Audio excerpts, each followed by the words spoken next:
반갑습니다.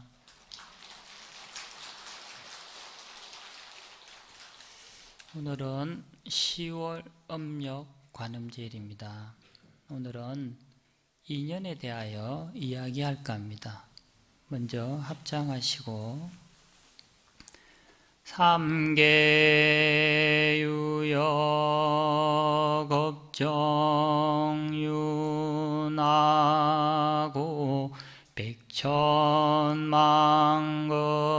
영미진하니 차심불량 금생도하면 경대야생 도차신이로다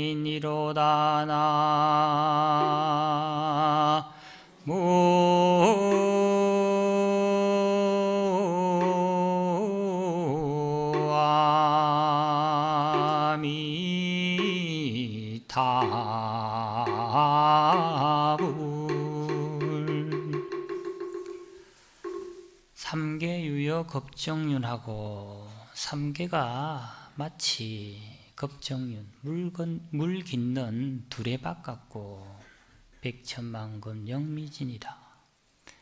백천만급을 미진수 끝없이 지내왔으니 차신불량 금생도하면 차신 이 몸을 금생에 제도하지 못한다면 경대하생 도차신이다. 다시 어느 생에 이 몸을 제도하리요. 삼계란 중생이 욕계, 색계, 무색계를 삼계라고 하죠.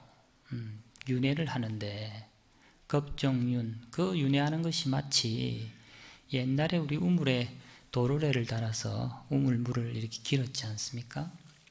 그 물을 기를 때 사용하던 그 도로래 달린 두레박과 같더라. 그래서 백천만급 영미진, 두레박이 올라갔다 내려갔다 이렇게 백천만급을 미진수, 먼지의 숫자만큼 말하자면 많은 생을 윤회를 해왔다는 거예요. 그래서 차신불량 금생도, 그러니 그렇게 오랜 세월 동안 윤회하는 그 속에서 살아오면서 경대하생 도차신이라, 이 몸을 금생에 제도하리라 라는 그런 개성이죠. 인연이란 결과를 만들어내는 직접적인 힘인 인과 그를 돕는 외적이고 간접적인 힘인 연을 합한 말로서 마치 씨앗이 싹을 틔울 때 그 씨앗이 인이 되고 햇빛, 물, 땅, 온도 등의 조건이 연이 되어서 씨앗이 싹을 틔우는 것과 같습니다. 우린 흔히 옷깃만 스쳐도 500생의 인연이라고 합니다. 저 길을 가다가 모르는 사람들끼리 옷깃만 스치는 아주 사소한 일이라도 전생에 깊은 인연이 있어서 그렇다라고 하죠. 이렇게 한 공간에 우리가 지금 같이 앉아 있는 인연은 말할 것도 없고, 만약 손도 잡고 대화도 같이 나누었다면 그 인연은 정말로 깊은 인연이 아니겠습니까? 하물며 부모와 자식으로 맺어진 인연은 더할 나위가 있겠습니까? 그러나 사람은 누구나 만나면 헤어지고 태어나면 돌아가는 것이 진리입니다. 저는 집을 나와서 출가한 지 거의 30년이라는 세월이 흘렸습니다. 지금까지 출가한 사문으로서 속가를 간다는 것이 탐탁지 않아서 부모님을 거의 찾아뵙지 않고 있다가 근래에 부친께서 몸이 많이 불편하다는 얘기를 듣고 제가 아는 김해 요양원으로 모셨습니다. 그렇게 부친을 모시고 난 뒤로 몇 번 찾아뵙지 않았습니다. 워낙 긴 세월 동안 왕래가 없었던 터라 약간 쑥스럽기도 하고 또 평소 요양원 원장과 잘 아는 사이라 간간히 안부를 물어보면서 지내왔습니다. 비록 자주 찾아뵙지는 못했지만 만약 돌아가신다면 장례와 사십구제를 지극히 잘 지내드리면 되겠다라고 다짐만 하고 지내왔습니다. 그러다가 몇 주 전부터 요양원으로부터 위독하다는 연락을 받고 찾아뵙기를 시작했고, 상황이 더 악화되자 요양병원으로 모시게 되었습니다. 그리고 죽음이 가까워지자 목숨 연명술을 하는 대신 그냥 편안한 임종을 맞이할 수 있도록 호스피스를 해왔습니다. 그러다가 지지난 화요일 오후 3시 55분에 부친께서 돌아가셨습니다. 눈을 감기 전 병원으로 급하게 달려가 임종을 곁에서 지켜보고 연구차를 따라 인근 장례식장으로 모시고 갔습니다. 예정된 죽음이라 장례식장도 잡아놓고 미리미리 모든 것을 준비해 놓았지만 막상 일이 닥치니 제 마음이 준비가 덜 되었는지 먼저 도착한 장례식장에서 홀로 앉아 있다가 공허함이 찾아옵니다. 이게 뭔가 하면서 저녁부터 많은 분들이 찾아오셔서 애도해 주시고 기도해 주셨습니다. 출가자다 보니 자연스럽게 죽음을 많이 접하여 영가를 위하여 연불과 법문을 해오던 저로서는 크게 슬프거나 어려움이 없었습니다.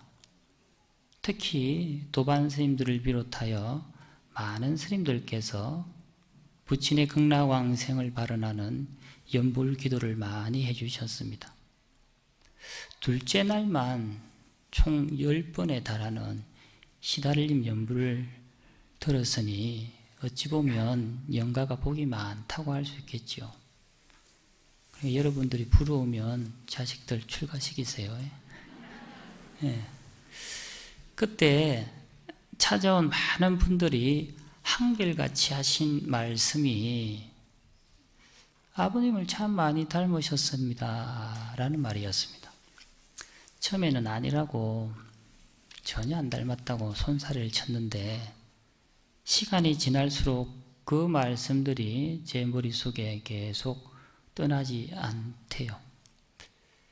요즘 바람일선원에서 이제 제를 모시는데 갈 때마다 영단에 모셔진 영정 사진을 보며 계속 자주 보다 보니 눈썹은 조금 닮은 듯 하대요. 그래서 나도 어쩔 수 없는 부친의 DNA를 물려받나 그렇게 생각합니다. 그렇게 계속 쳐다보다 보니 나 자신에 대해서 뭔지 모를 부끄러움과 미안함이 일어나대요. 되돌아보니 저는 부모님께 살아생전에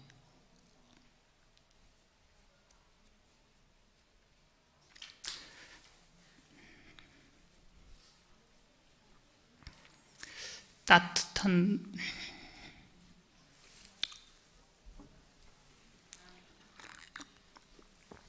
이럴 때는 박수를 쳐서 분위기를 바꿔요.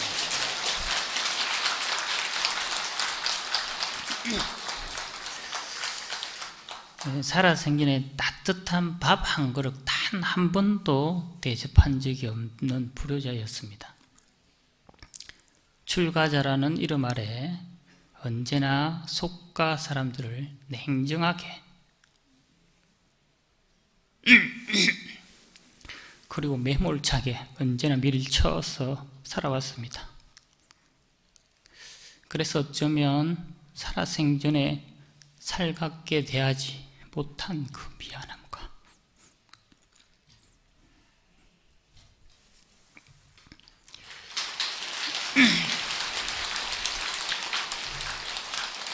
그 미안함 때문에 장례 절차와 사십구제에 대하여 집착하지 않았나 생각이 듭니다. 회자정리 그자 필반이라고 했습니다. 만나면 반드시 헤어지고 떠난 자는 반드시 돌아온다는 말입니다. 만해 한용운 스님은 님의 침묵에서 이렇게 이야기를 했습니다. 님은 같습니다. 아, 사랑하는 나의 님은 같습니다. 푸른 산빛을 깨치고 단풍나무 숲을 향하여 난 작은 길을 걸어서 차마 떨치고 갔습니다. 회자정리라는 말이죠. 끝부분에 이런 말이 나오죠. 우리는 만날 때 떠날 것을 염려하는 것과 같이 떠날 때 다시 만날 것을 믿습니다. 그자 필반이죠. 불교는 세상의 모든 일을 인연의 소치라고 합니다. 이 인연 가운데 중요한 세 가지가 있습니다. 첫째는 시절 인연입니다. 때라고 하죠. 말하자면 봄에는 꽃이 피고 가을에는 낙엽이 지듯이 사람마다 시절 인연이 다 다릅니다. 옛 사람들은 이를 천운이라고도 했습니다. 다음은 지연입니다. 땅이라는 말이죠. 땅에 인연이 있다는 겁니다. 즉 장소와의 인연입니다. 어느 곳에서 태어났고 또 어디서 살며 또 이렇게 우리가 한자리 통도사라는 장소에서 만났다. 이를 지연이라고 하죠. 그리고 마지막이 사람 인자를 써서 인연입니다.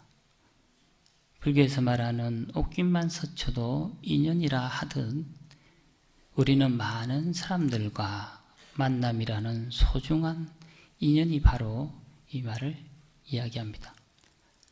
이렇게 시간, 장소, 사람, 천지인 인연은 참으로 중요하고 묘합니다. 이야기 하나 하고 넘어가겠습니다. 옛날 지리산 칠불암에 조선시대 때 관련된 이야기인데요. 인연 이야기입니다. 하동 칠불암 아래 마을에 사또가 새로 부임을 했습니다. 새로 부임한 사또는 칠불암이 영험이 있다는 소문을 듣고 가장 먼저 칠불암부터 방문하게 되었습니다.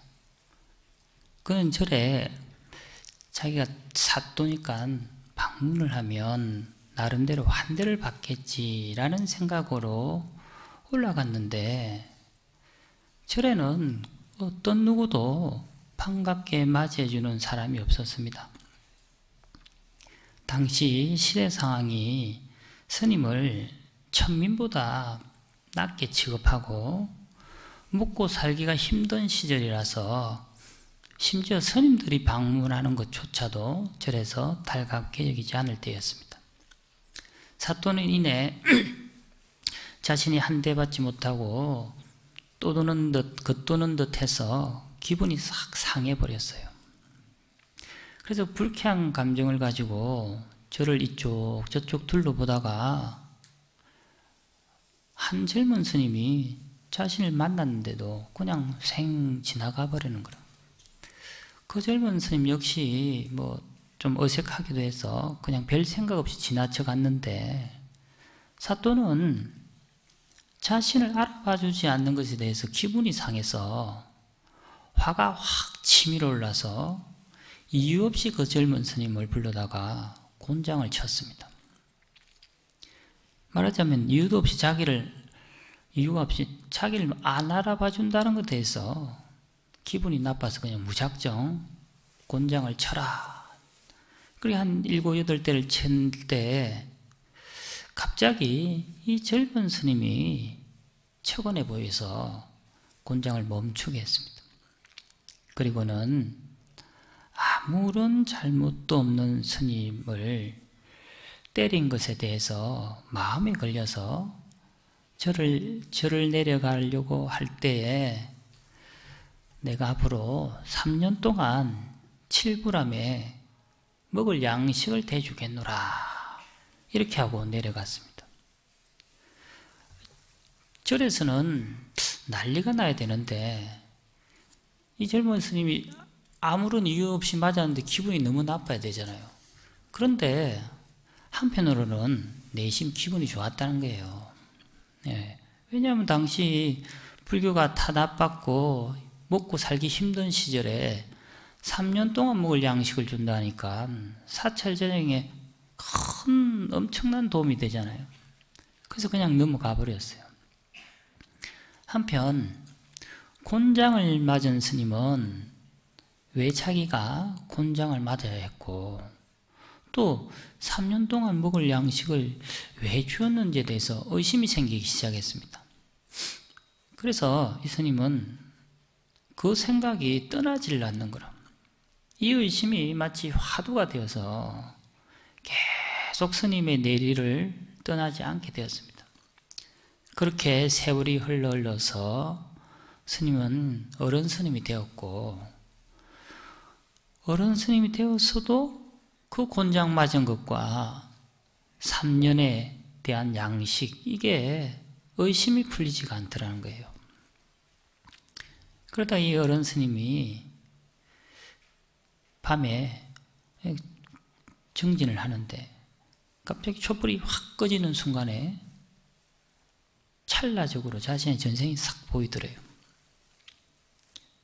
자기 자신을 더 보니 전생에 7분함에서 원주 스님을 보고 있더래요.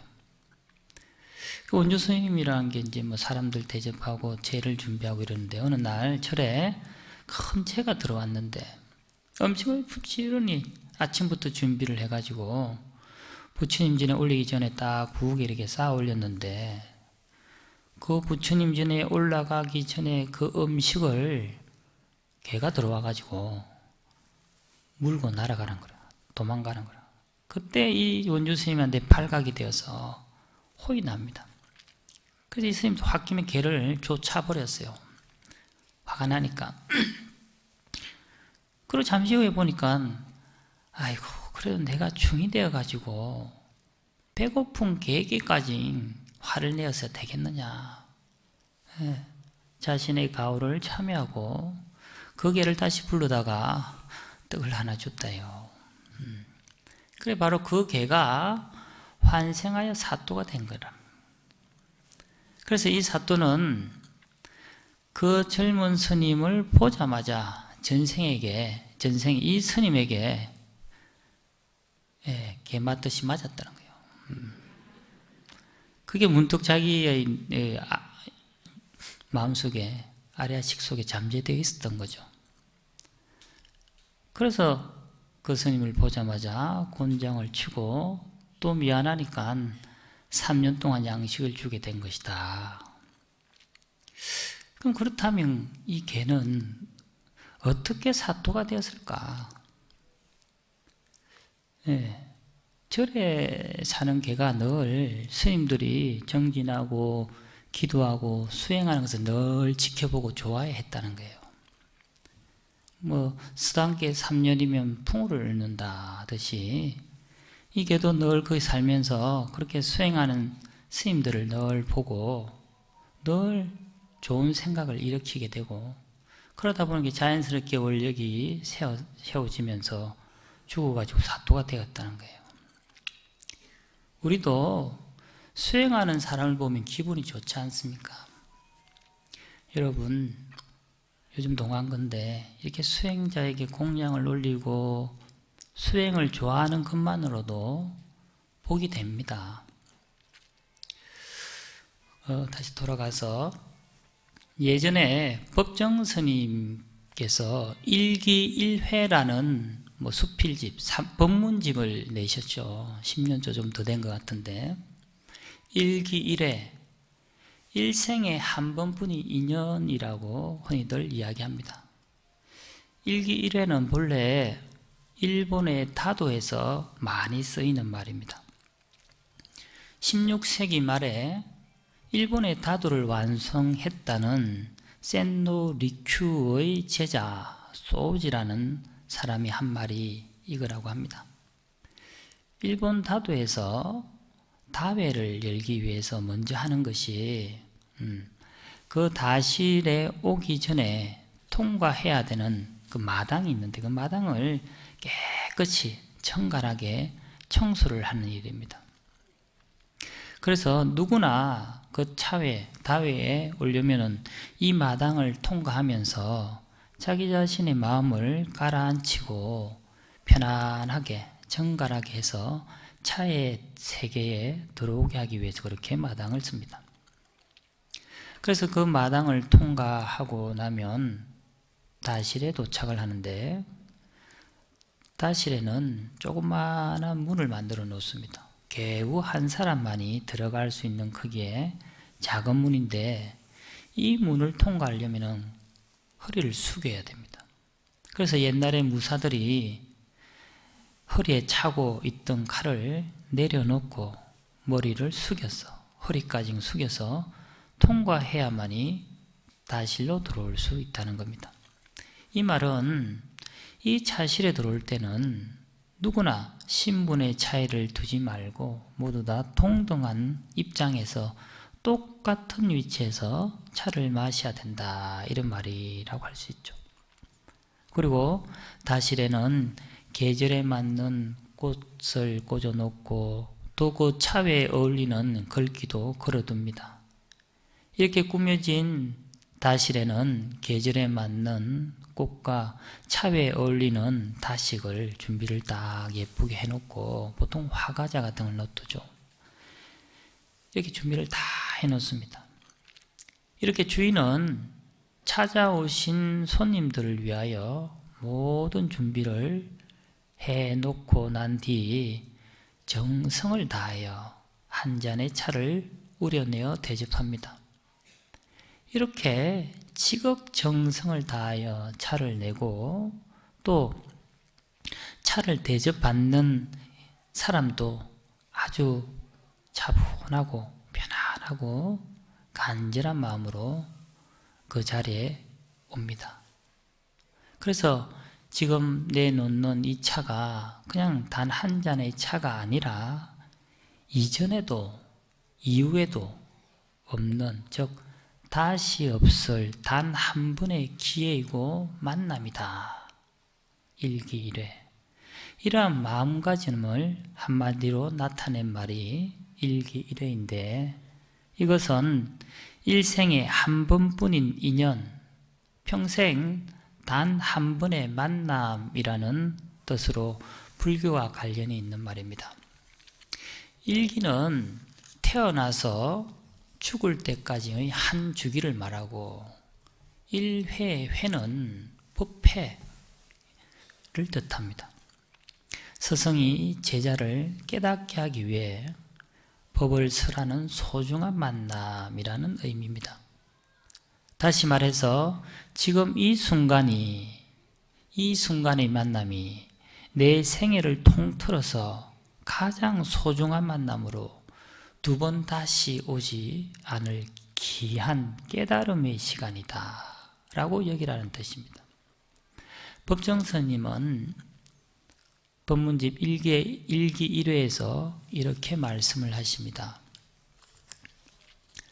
이 사람과 이 한때를 갖는 이것이 생애에서 단 한 번의 기회라고 여긴다면 순간순간을 뜻깊게 보내지 않을 수 없다.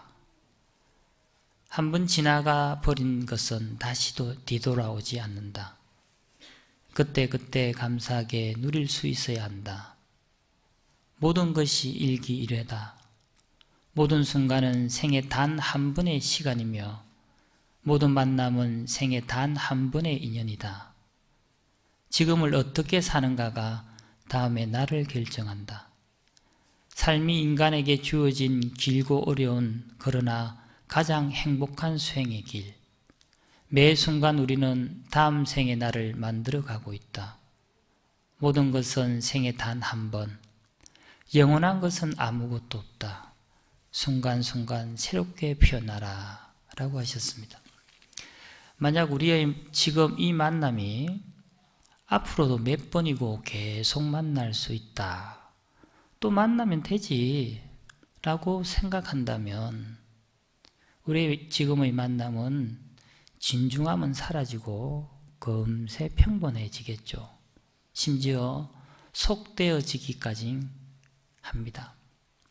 그러나 지금 이 만남이 마치 시한부 선고를 받은 사람처럼 마지막이라고 생각한다면 결코 아무렇게나 그냥 쉽게 지나칠 수 없을 것입니다.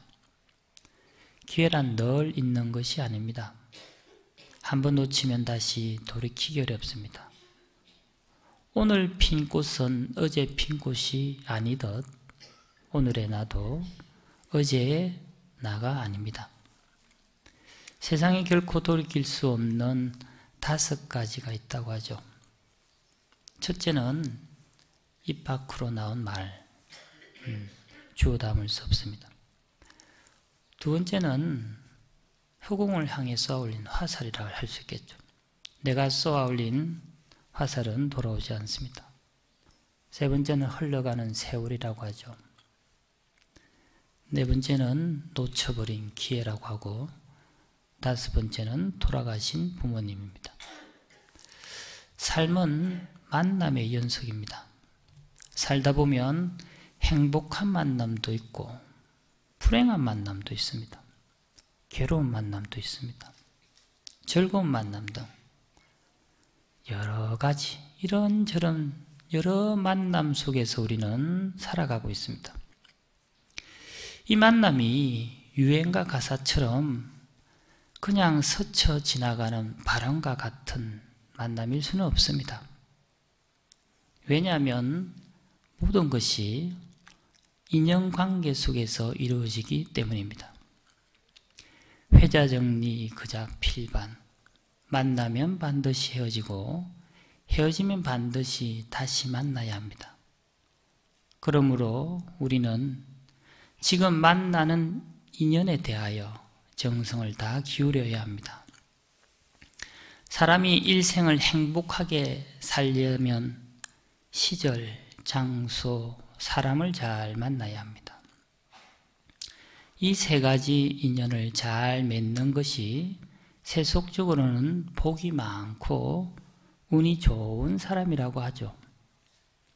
그러나 이보다 더 복되고 운 좋은 깊은 인연은 지금 불법을 만나는 인연입니다. 이를 불연이라고 하지요. 앞의 3가지 인연, 시절, 장소, 사람, 이 3가지 인연을 좋게 만듭니다.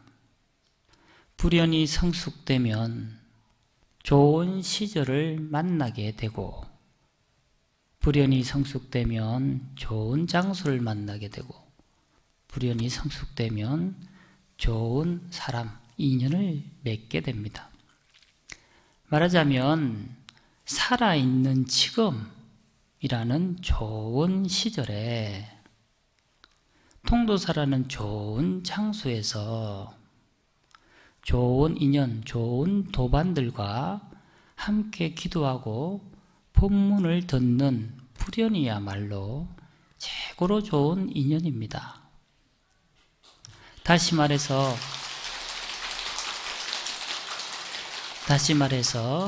불연을 통해서 좋은 인연을 만들어가면 그것이야말로 내 인생의 가장 복되고 가장 행복한 시간입니다. 뭐니 해도 제일 좋은 인연은 불연입니다. 이번 토요일 화엄살림법회가 시작됩니다. 모두 이 좋은 인연 기회를 놓치지 마시고 동참하시어 하시고 또 아울러 선망 부모의 극락왕생을 발언하는 영가 축원도 함께 하십시오. 잘하십시오. 간절히 기도합시다. 간절하면 통합니다. 간절하면 이루어집니다. 나무관세음보살